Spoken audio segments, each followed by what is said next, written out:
But wisdom is only reserved for doers, for practitioners.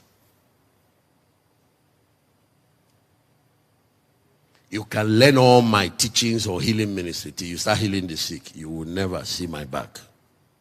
There are things that are now open to you that's hard to find in books. You can sit in the best theological school, study missiology, be a teacher of missions, but you don't go. You don't do it. You are just a professor. All you have is level 1. Information. And people can come collect that information, but if they go to practice it, they will be operating at a level you will never get.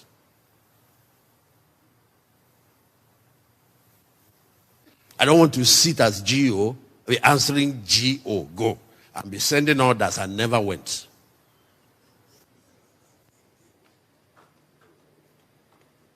I want to be an example of what I'm asking others to do. And part of how I gain wisdom in deployment and in managing other leaders is that anything at all, I go and do it first. Then I'll see what is not good for other people, what is not good for their family. I see what wives go through. I see what children. And after seeing it, it gives me wisdom. And that's why I'm a compassionate and balanced in leadership of managing other people's lives. And that's why I see the challenges people face. If I tell you some of the things I've seen, where one city buys you coconut water. It's one of my favorite, whatever. And of course, when we landed in Lagos, that's the first thing I asked them, please get me coconut water. They have it here, they don't know what it is. Going on mission in Accra, I got converted. So, and I don't have it. And it's GO. Because I refuse to take money from the base. I want to go and survive there, use my faith. Did you ever see me anytime that I called here? Can you people send me? If you don't, I will die. Because I want to see what what leaders do to others and see how. And then that's how the other things about. Because in that mission field, I built a house. So, sure, you've been there. Without asking them. That woman in government that I met. So I began to, that Ghanaian woman in government and all the things that transpired. I gave me that land and all the things. I now started learning certain things. That's when I realized that mission is not just the myopic thing they taught us in the school. Mission has been God's movement. Abraham did it. All these people did it. Joseph did it. Daniel did it. And all that. So Daniel, was he poor? Was Abraham poor? Was Joseph poor? Where did we get this new theology? Is that not what Jesus came to do on earth? And he learned a trade. When they run into, if we all trade away all the skills, business skills away, when they run into need for money for fishing, what did he tell Peter to do? Pull out that your original skill that you left. Go and use it and provide us tax money. So that's what Paul finally packaged. What's what we're calling tent making. I had to learn it. I'm going to show you people a few things now as I close. So you see how missionaries can save their time and focus on the work. Because now we're talking about business. Some of you will go and that will distract you. You leave the work. You start pursuing money. You will see what I did and what I now teach others. This is no more the theory. This is now wisdom in operation. Wisdom, it is no wisdom till you do it. It is no wisdom till you start practicing. When you live here, you need to go plant a church, plant a cell, and grow that cell, and learn this multiplication. And then you start how to launch a movement. I need to turn this to a movement so that it will multiply. So you go back, listen to that message. Okay. Okay, let me show you something. Proverbs chapter 4. Let's read from verse 1. Please, Proverbs chapter 4. Here, you children, the instruction of a father. This is Solomon. I told you that there are 3 sources. This is one of the sources. Just because they gave him the machine and the SIM card that processes wisdom doesn't mean you don't learn anymore from people. David mentored him. mentored him very well. Okay, instruction of a father, attend to know understanding. Verse 1. Verse 2. For I give you good doctrine, forsake not my law. Verse 3. Verse 3. For I was my father's son. He's talking about David. Tender and beloved in the sight of my mother. Verse 4. He taught me also and said to me. Let me pause and say something. If you never make reference to others, you will never be a reference. The wisest man on earth is quoting somebody else. Did he remove anything from him being very wise? Some of you will say, no, I got it directly from the Lord. It came to me direct, straight. Shut up. It's your pride that will not allow you to go anywhere. It won't allow you. You think that's how to create your special importance.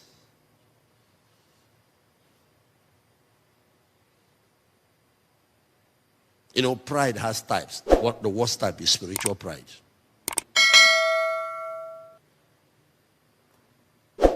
It's worse than pride of life. Pride of life is boasting about my car, my accomplishment, my house, my degree, my different things. Spiritual pride is spiritual thing again becomes your downfall.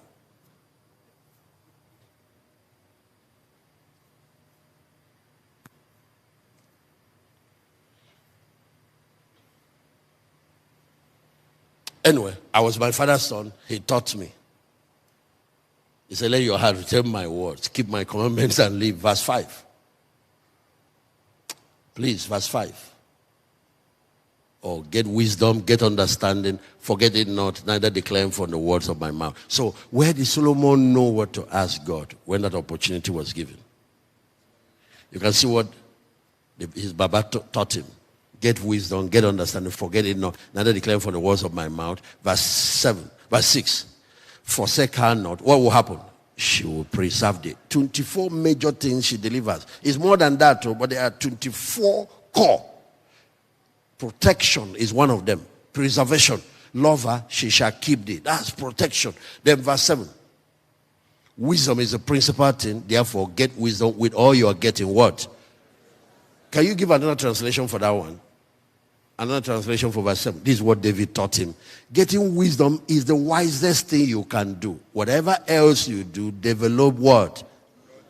You know what good judgment is? Good understanding. Discernment. Develop discernment. It's the most important thing you can do. So with this mentorship from David, the opportunity showed up.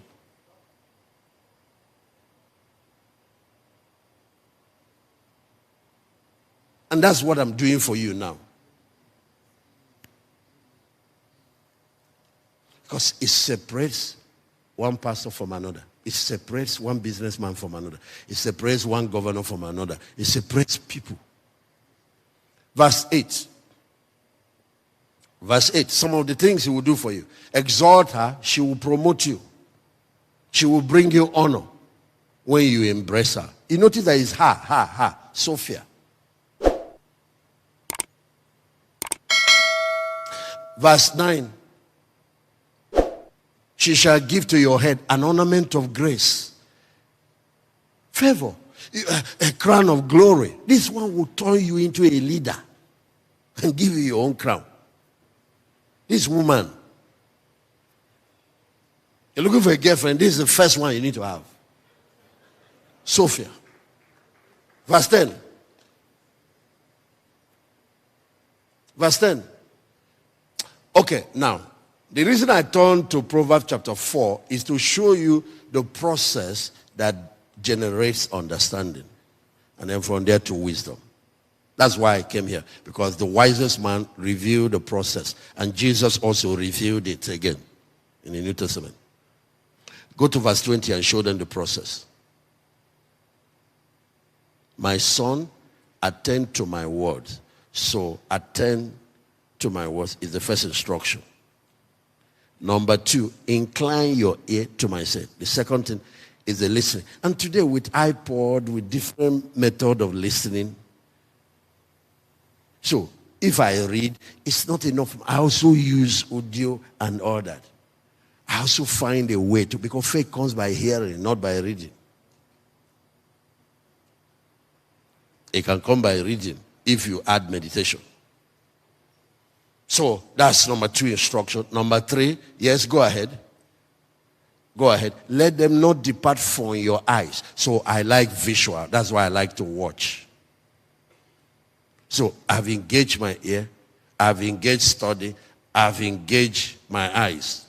Then number 4, keep them in the midst of your heart. This one now. How do I transfer it from my head to my heart? Everyone say meditation. Say meditation. That's 5th instruction. Number 2. The next one. For they are life to those that find them and hell to all their flesh. Actually, when God was giving the instruction to Joshua, the same instruction, he added his mouth. His mouth. That the book of the Lord shall not depart from your mouth. So you are to meditate on it day and night. So my eye gate, my ear gate, my mouth gate, plus my mind gate through meditation, so you can get into my heart, which is the hard disk. Actually, what he's saying, until something gets into your subconscious, it's not yet you. It can be in your mind, in your conscious, and you find that you have something you know, but your behavior is contradicts what you know. You know something, you're even teaching it to people, but your life, you're doing a different thing. Because it's not yet you. It has not been made flesh. But when it gets to your subconscious is the one that controls your behavior.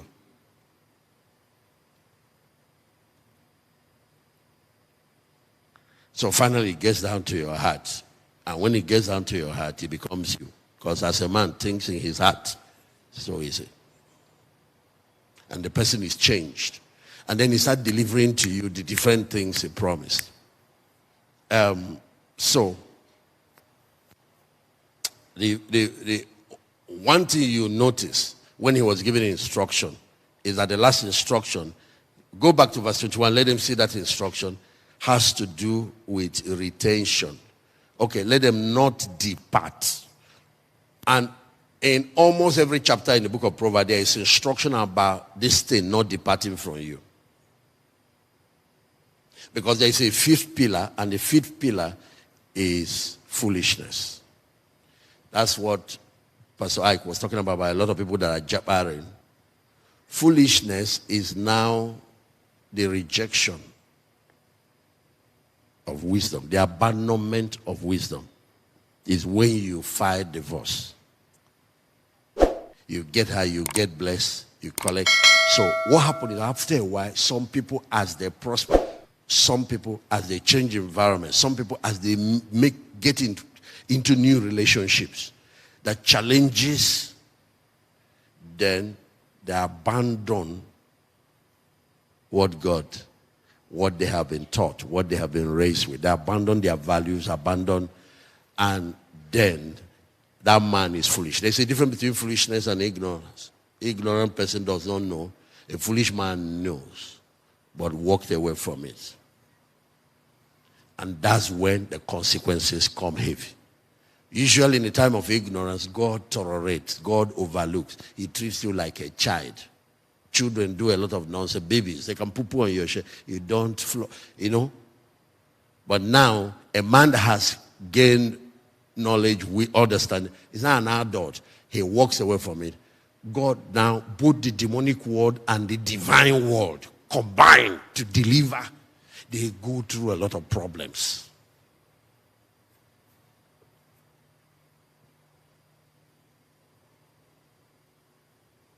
A lot of people walk away after they prosper. When they become big, they get proud.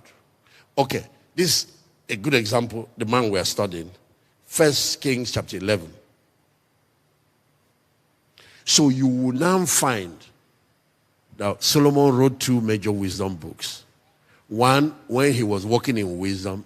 One, after he has become stupid and destroyed a lot of things. But he recovered before dying.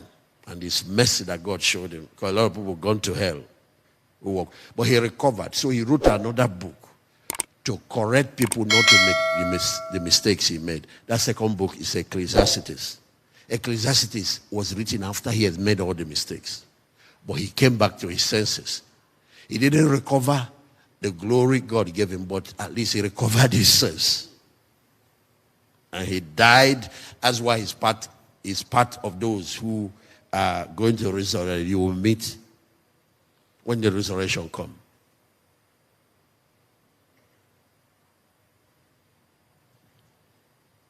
It's like Samson again. If Samson has written a book after Delilah.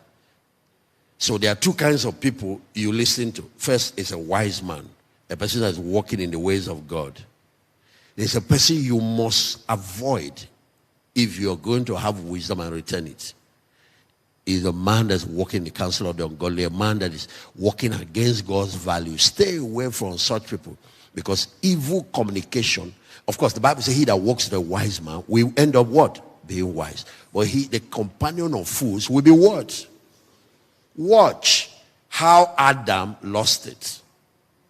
I read a document that showed that Adam lived in the Garden of Eden for 7 full years before he was kicked out. Because if you read it in Genesis, because of the edited, it's just short account, you think they maybe stayed there, the next day they lost the garden. No, God comes to mentor this man at the cool of the day, mentored by God directly, the way David mentored Solomon. 7 years of training. It was only 3.5 years that Jesus trained his disciples. Satan came to test him. But you see how he lost it. He was a stranger with a different value system, corrupt. He came through his wife. And this is not a man that doesn't know. This is the one that knows. That's why the Bible says Adam was not deceived. The woman was deceived, but Adam was not deceived. The choice was between God and his wife. He chose to go with her, and he destroyed everything. So 1 Kings 11, the Bible says Solomon loved many strange women. 1 Kings chapter 11, I'm reading from verse 1. He loved many strange women, together with the daughters of Pharaoh, women of Moabites, Amorites, Edomites, Zidonites. Isn't this one of the things that destroys diasporas? Sometimes missionaries. Hittites. Then verse 2. Of the nation concerning which the Lord said to the children of Israel, you shall not go into them, neither shall you come in unto you. For surely they will turn away your heart after their God. Solomon clave unto this in love. Now, when he started it, he probably thought, at my level, it's not possible. They can't affect me. What? This small girl, this 18-year-old. What? Me worship idol. It's impossible. See the next verse. And he had 700 wives, princesses, and 300. Because when you have money at the level, multi-billionaire, maybe even a trillionaire, man was very rich. Wisdom made him rich. So he's not collecting trophies, and women were part of it. Yeah. Till today, if you have the means, there are many ladies that will be willing to. You don't know.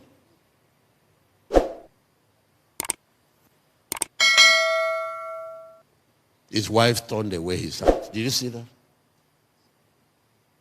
Verse 4. This is what shocked me. It came to pass when Solomon was old. His wife turned away his heart after other God. His heart was not perfect with the Lord his God, as was what? You see how God sees David, as was David his father. Look, watch the next verse, verse 5. Solomon went after Ashtaroth. This goddess, this is the goddess they worship with immorality and sex. It's goddess of fertility. Solomon, you are now, and after Milcom. Milcom is Baal, the one they sacrifice children to. They burn people's children to fire for in offering to. You now, child sacrifice, this man of God, that God appeared to 2 times. Watch. He went after Milcom, the abomination of the Amorites. Then verse 6. And Solomon did evil in the sight of the Lord, went not fully after the Lord, did David his father. Verse 7. Then did Solomon build high place. He's now building. The person that built church, built temple, is now building, is now interfaith movement. I believe in different religion. That's what you are now preaching in UK. Because you are now in the Western country. They sent you to go and do masters. And what you will throw away is one that died for you, the one that saved you, the one that created you, and his wisdom, and went to sell to the enemy. And I'm doing interfaith movement. So all the religion, he's building temples for them. He built for Chemosh, the abomination of Moab, in the hill before Jerusalem. He built for Molech, the abomination of children of Ammon. This offering child sacrifice. Verse 8. Likewise, he did for all his strangers. So when you have 700 wives, you can imagine 700 religions they brought from different countries. He built for all of them. He has the money. The same money God gave him. You see what he's sponsoring now. I'm not going to give again. All these tithes. Because you have gotten wise. God has now blessed you. You were disturbing everybody, crying, begging God, fasting when you were looking for the breakthrough. He has now come. All these hungry pastors. But you see, you will give to something. Whether you like it or not. You will submit to something.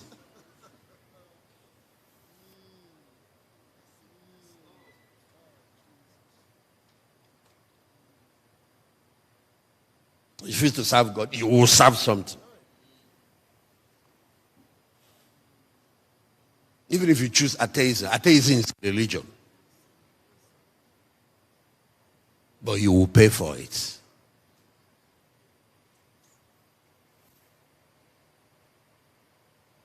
If you now look, you see consequences started. But of course, David was a restraining factor for God. Look at verse 9. And he was born in incest and sacrificed. Look at it. Go back. The man that was taught sacrifice in church. He doesn't want to give God now. Look at where he's giving it. Sacrificed unto these gods. Verse 9. And God was angry with Solomon because his heart was turned away from the Lord God, which had appeared to him twice. A man that used to know the anointing. Verse 10. Verse 10. And had commanded him concerning this thing. Then verse 11. Wherefore the Lord said, for as much as this is done by thee, you have not kept my covenant and my statutes, which I had commanded. I will surely take away the kingdom from thee, give it to your servant. Give it to another person. But he now said in verse 12, notwithstanding, in your days I will not do it for what? The same thing, he turned away from the same thing that saved him. It's the same David that saved him. The same David. Because God keeps covenant. If I completely, then what I promised David falls. So I'll just take away all the tribes, leave one tribe. So that through that I'll keep the covenant till the Messiah comes.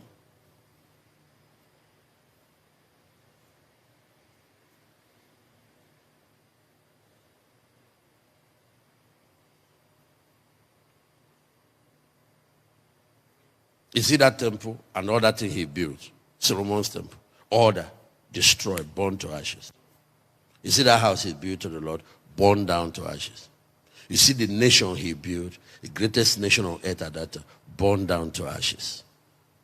You see all the treasures he gathered, Solomon's treasure, he became the richest man, all of them stolen and carried away to Babylon.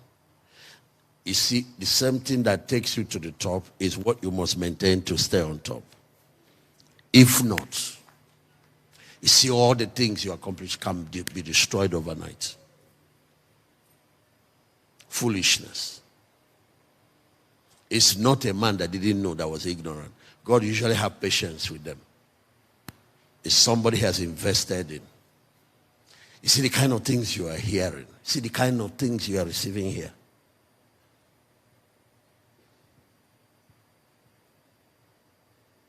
Do yourself and your children some favor to walk in the ways of God and keep covenant with him.